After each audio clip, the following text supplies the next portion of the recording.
Hey, what's going on, guys? Joe G, Elite Health and Physique. Welcome back to the channel. And in this video, I'm going to show you how to build up your shoulders, all right? So this video is actually very near and dear to me because I tore my labrum, my right labrum, about 2 years ago. And it's actually called a slap tear. So that's a superior labral, anterior, front to posterior, back, labral tear. It didn't require surgery, but it was humbling as I don't know what to come back from. You want to talk about being in the gym, and I'm talking about I'm holding about 2-pound dumbbells. But hey, it is what it is. It's very humbling. And so I'm gonna show you the exercises I use to get myself back in the game and get my shoulder back to 100%. All right, you ready? Let's go. So the first movement I like to do when I come into the gym to work the shoulders is I like to do the standing barbell shoulder press. So I like to do this first to make sure that I'm able to, 1, be fresh while I'm going ahead and handling the load, 2, make sure that I'm working over my head safely, and then 3, as I move on to my secondary movements, it makes everything else lighter, if that makes sense, obviously, because I can put the most amount of weight on here and the whole body is getting warmed up because you've got some hip drive.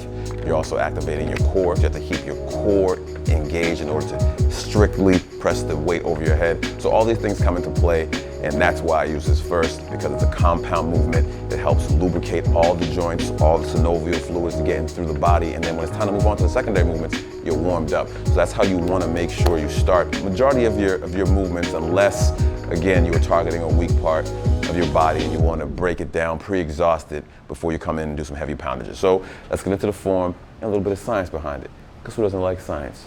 Do your research. Let's go. So the shoulder girdle consists of 3 bones: the collarbone, shoulder blade, and the humerus. And the shoulder joint is loosely held in with a thin capsule surrounded by all these muscles and ligaments. And the labrum is a ring of cartilage that provides a deeper socket and stability to the shoulder. The rotator cuff muscles provide dynamic stability to the joint because they hold the humeral head within its socket while giving it full range of motion. So these muscles are the infraspinatus, supraspinatus, subscapularis, and the teres minor. Now, for the shoulder muscles of the shoulders, the deltoids, we have the front or the anterior deltoid, we have the side or the lateral deltoid, and then lastly we have the rear or the posterior deltoid. So these muscles with the deep muscles make the shoulder the most mobile joint in the body, and so we're going to break down some of these actions so you have a better understanding of what they actually do. When you raise your arm above your head, that's called flexion, and the primary mover in that is your anterior delt. As you move your arm down and slightly behind you, that is considered extension, and the primary mover in that is the posterior delt. So the main functions of the anterior and posterior delt is flexion and extension, and now we're going to talk about the lateral delt and abduction and adduction. So if you split your body down the middle, that's called the midline. Anytime you move your arms away or your shoulders away, that's called shoulder abduction, abduction. So you're taking it away. Anytime you move your shoulders back down towards the midline, that's called adduction, adduction, and that's adding your shoulders back closer to the midline of your body, if that makes sense. That's a simple way to think of the 2 actions of the lateral head of the shoulders. And don't forget, there obviously are accessory muscles that help your shoulders do all of these actions, but for the sake of this video, we're keeping it short and sweet on the shoulders. And also we're going to talk about horizontal adduction and abduction. So again, same principle, but now we're on the horizontal plane. We're still using that midline, and anytime you bring your shoulders to the back towards that midline, then you are abducting, taking it away from the midline. And again, as you go ahead and you cross in front of that midline, then you are adducting or adding back to the midline of the body. So those are the basic functions of the front, side, and the rear deltoid. And of course there are more, but I'm not going to get into that today for the sake of brevity, but I just wanted to give you a general idea of each action of each individual head of the shoulder, so that way when you're executing these movements, you have a better idea, a better understanding of how they work, and you can establish the mind-muscle connection. So with that being said, we're going to jump right back into the standing barbell press and talk a little bit about form and grip placement. The bar has ridges in it, right? So you have these 2 first lines. So you want to make sure you get a nice grip here. So now we're working on the shoulders. You probably want to go about shoulder width grip, slightly inside or a little bit outside, depending on whatever's comfortable for you. So, but you want to make sure that you're able to move the weight safely, all right? You don't want to get hurt. So you want to, you establish your grip, and then you want to get your chest, your clavicle right underneath the bar, because that's where the bar is going to sit, obviously with the assistance of your hands. And then from there, now you can keep your feet. Now the military presses, Your feet are standing straight up, military position, just like this at attention. And you're pressing the weight over your head, like so. But right now we're doing a shoulder press, so you can get a slightly wider foot stance, probably about hip width. Tiny bit of hip drive. Press the weight up above your head, strict form. You want your shoulders to do the majority of the work. Now, obviously, you're getting some hip drive and some leg drive in there, but you want to keep it minimal unless, of course, you're going for really, really heavy weight. So that's basically how you want to set up your stance. So let's get into it, get some work done. One key important thing you want to make sure you do when you're doing this movement is you want to make sure that you're engaging your core so you're not putting your lower back at risk. And obviously you can always use a weight belt because that would actually give you more support and stabilization in your lower back, in your core. But if you don't have one, either way when you're doing this movement, you need to engage your core. So I'll show you what not to do and how to correct it right now. So when you get into the movement, you have the weight and you're all set and you go, and what you don't want to do is this. You don't want to do that because that's going to compromise your lower back. What you do want to do is squeeze and engage your core, keep your trunk upright, push the weight up and over your head. See how my trunk is staying upright the whole time throughout the movement. All right, there's none of this, so you don't want to be loading the weight on your back and pushing up. All right, that's going to put your lower back at risk. So straight up, straight down. Engage your core, straight up, straight down. So with the shoulder press, you obviously want to make sure when we're doing this, we want to make sure that you're building up to the appropriate weight, to the load that you feel is pushing you right to the point where you're going to feel like you're exhausted. So you want to make sure that you do that. So I didn't show you that I loaded up. I just started with the bar, then I put on the 25s, and now I'm going to load up and put on the 45s and put a little work in here.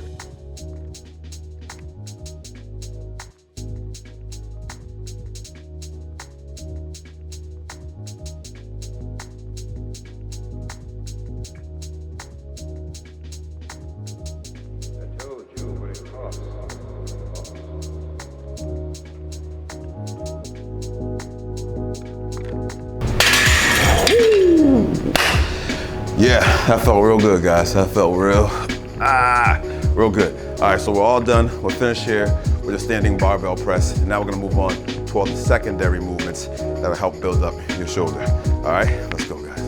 The next exercise that we're gonna work on right now is the standing dumbbell shoulder press. Now, I like to use this exercise especially when I'm dieting because, again, like we spoke about with the standing barbell press, it forces you to activate your core, right? So if I'm dieting and I want to indirectly work my abs on their off days, I like to do exercises that force me to activate my core, and this is one of them. So again, with this, just like with the standing barbell press, we're going to be working on the anterior delt or the front part of the shoulder, all right? So what you want to do is you want to get yourself some dumbbells that are comfortable. Now, you don't need a lot of weight with the shoulder press, okay? So that's why we did the standing barbell press first, because we wanted to make sure we had all the other big muscles working with the shoulders in order to make sure we protect the shoulders as we're trying to help them grow. So we're talking our legs, our hips, and our core. We're helping to get the weight up. Same thing here, but to a lesser extent.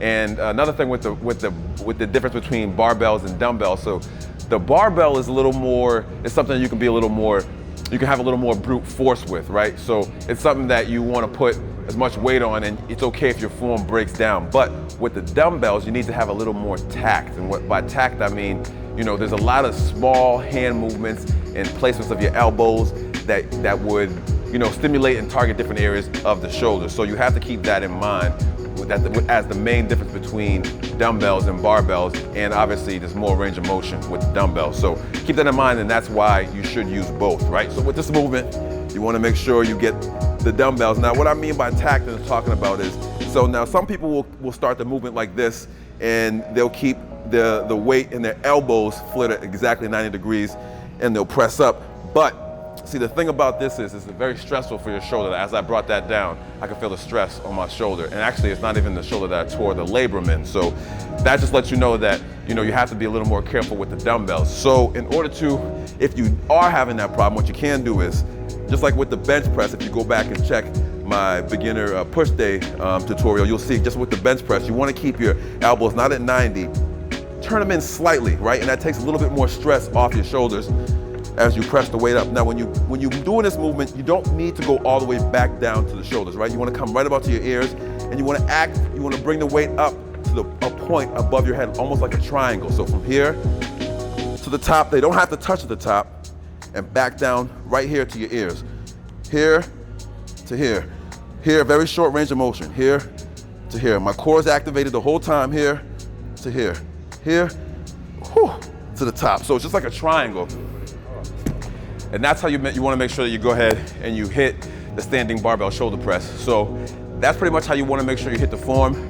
Use those little tips and tricks with the hand and the elbow placement if you are experiencing any stress on your shoulders. All right, ladies and gents, so we just got done doing all of our heavy work on the anterior delts, so the front part of your shoulders with the standing barbell press and the standing dumbbell press. Now we're gonna work on the lateral portion of the shoulder with the lateral raise. All right, so the seated lateral raise.